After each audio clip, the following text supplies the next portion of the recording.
So let's see now the rest of the parameters about the EWTR 940 of Eliwell. Actually, at the first video, we're able to see the basic parameters. The rest of those are probably never going to be used, except of specific cases. So these are what we have seen as today in the previous video. Yes, these are two.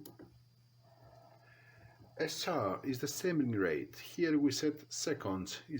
Here we set how fast the samplers want this to be of the measurements to the instrument. So a large number can give really slow temperature changes. A small number will give really fast samples with perhaps some noise too. It depends on the application.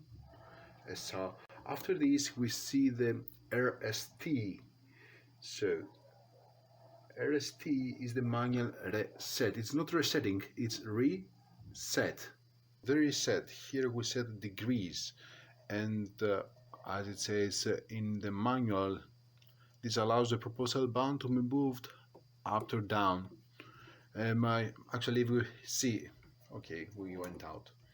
If we found an error of the set point by this parameter, we're able to correct it. For me, sorry, this is useless. After this is another parameter that probably is not going to be used so easy, the anti-recent wind-up band.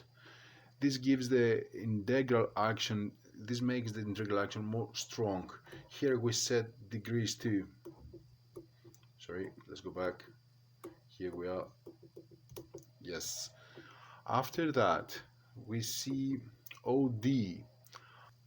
So here we set the delay of the output. Here we set seconds, how fast we want the controller to give the output. CT is the cycle time. Here we set the period, it's time 2, that we give about, let's read because sometimes we forget. Here we set time 2 about CT is the cycle time, the cycle period, the cycle time between one on and off state. In order we want to control it. DRB, here we set degrees. So there are 3 options here: DRB, DSI and DST, 3 dynamic parameters as these are called from Eliwell. If we use them properly, perhaps can give us very good solutions. So in this case here, as the designer says, this is a dynamic start band. We can set it at DSI a specific temperature, and if the set point goes or went out, nice, and if the temperature goes beyond this set point of DSI, DRB gives the specific range to have a soft start again. Actually, it's a soft start. Here it is. And after this is the DSI, the set point of the temperature that we set, and after this is the DST. So DST gives the time value, it's the time value actually, between 2 successive dynamic set point increases.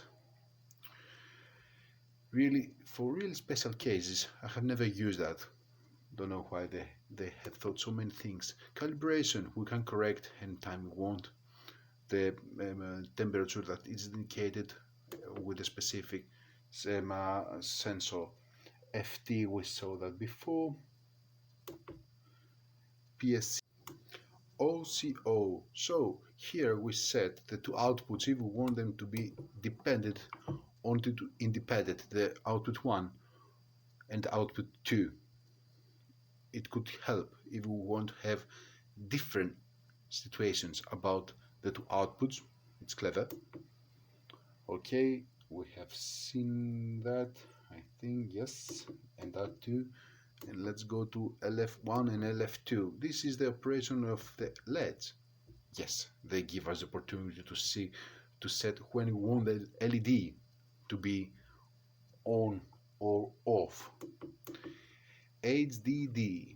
Here we can set if we want to have half digits or not. Perhaps this helps in cases with decimal point. And after this, sorry, is the tab. This is the parameter of the owner. We can't change anything. It's okay. It's the version of the software that they use. This was the second video. I'm sure it was pretty boring. I was bored too.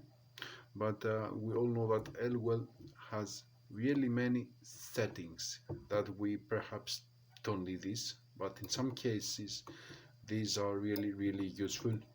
Thank you very much for watching. Have a nice day.